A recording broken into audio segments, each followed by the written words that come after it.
Thank you, Vic. Yes, as Attorney Vic has just said, we have been, of course, following the count. At ganun na nga, as of this hour, 98 plus percent have already been counted at ang bilang ng boto ko ay nasa 31 million plus. Kaya't maraming nagtatanong ngayon na kahit na hindi pa ako napoproklama, maraming nagtatanong, many people have been asking, what happens next? And what are we doing now? Well, right now, syempre, we have to, ang intention ko is to hit the ground running. Kung sakali man, matuloy ang proklamasyon, later this month, ay kailangan nakahanda na tayo. So pinag-uusapan na namin ang mga appointment.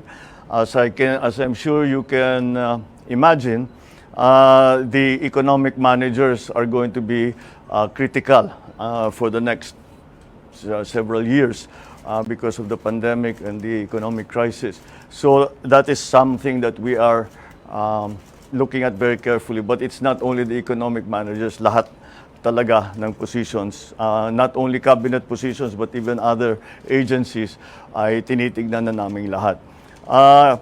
The process that we have established is that I am keeping the organization, our EXICOM, who ran the campaign. Sila talaga yung mga advisor ko. So we are keeping the EXICOM going, the executive committee going. And they will be, syempre, the core group. But ang thinking ko is that each department, we have to talk to the specialists in that discipline or in that sector. For example, if we're going to talk about agriculture, we have to talk to all the best agriculturists, all the best workers in agriculture that we know. Tanong natin, sino kayang pwedeng magaling? The same thing with all the other departments. So there is a core group, and all the other departments are also will also have their own advisors that will advise the I suppose the standing committee and of course myself. So that is how the process has been established. Kaya actually bago kayo dumating, we were in there doing precisely that. I'm continued to be guided by, as I've said before, a competence and a willingness to work with the next administration. So we have removed, in our discussions, we removed immediately what their political leanings have been. Kung lumaban ba sa atin, kung sumama ba sa atin, that's not going to be part of the discussion. I'm also guided by the critical areas that we talked about during the campaign. So yun ang mga inuuna natin. Of course, it's the economy, prices, it's the price of energy, lack of jobs, education, infrastructure, all of these areas that are going to be critical in the next few years. So ganun ang aming ginagawa, and that has been the process. That has been the process so far. I'm also guided by the fact that 31 million of our kababayans have voted for unity.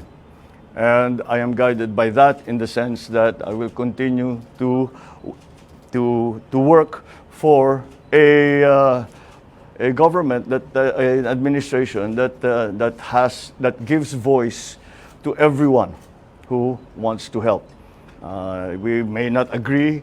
We may not in the end do, we might do exactly as they say, but whatever it is not important who the messenger is. The importance is going to be the message. In the next few days, I will be talking to you. Maka every day there will be something to announce because marami na talaga kaming ginagawa. So in the next few days, we will continue to keep you informed about what's going on. And I think I am already authorized by to announce the first nominee that we will be giving to the Commission on Appointments when the time comes, should I be proclaimed. and that is that our incoming Vice President has agreed to take the brief of Department of Education. So si Inday Sara, sabi niya, tinanong ko sa kanya kung kaya niya yung trabaho dahil mahirap ang trabaho ng Secretary of Education. Pero nag-agree naman siya at palagay ko kasama na diyan dahil she is a mother and she wants to make sure that her children are well trained and well educated, and that's the best motivation that we can hope for. So that is the first announcement that I can make that has come out of this process. So again, it is 31 million. I know the counting is not over. It is not yet official, but I can always say, I always guided and I always look to the fact that 31 million of our countrymen voted for unity. 31 million of our countrymen have agreed to unify and help us unify the country. And those are the basic principles that we continue to follow. So I won't be taking any questions as I have very little more to announce. So thank you very much. Good evening.